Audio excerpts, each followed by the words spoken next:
Writing has never been an easy affair for me.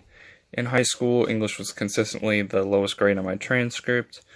Even though English was never my best subject, I still took advanced English classes mainly because I like to push myself academically and wanted to improve my writing, on top of the fact that I'm incredibly stubborn. The situation was particularly frustrating to me because my thought process was, how can the lowest grade on my transcript be in a language in which I'm fluent? And it just didn't make any sense to me. Literary analysis was particularly difficult and frustrating to me because I could never seem to write in a way that made sense to my teachers or in a way that my teachers preferred.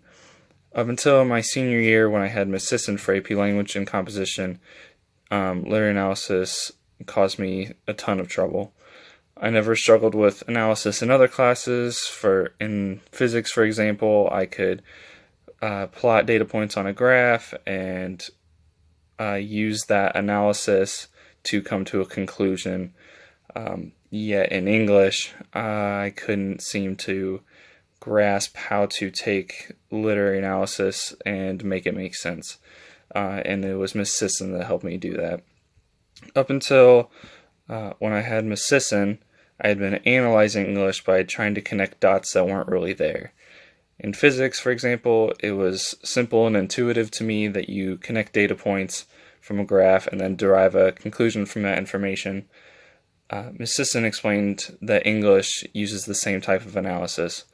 To analyze English properly, you must explain to the reader of your essay how you found these data points in literature, derived a value from those data points, and then create a conclusion from your evaluation of them.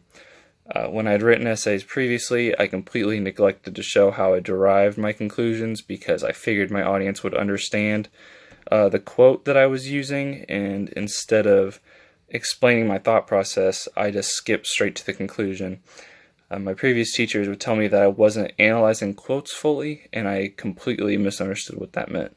Instead of going back and explaining the quote, I would just continue to dive deeper into the conclusion that I didn't have any argument on. I ended up making baseless arguments about what the author meant, even though I didn't agree with my own argument, because that's what I thought my teachers wanted me to do. In reality, they just wanted me to explain how I came to my data points, per se, and how that moved me to my conclusion.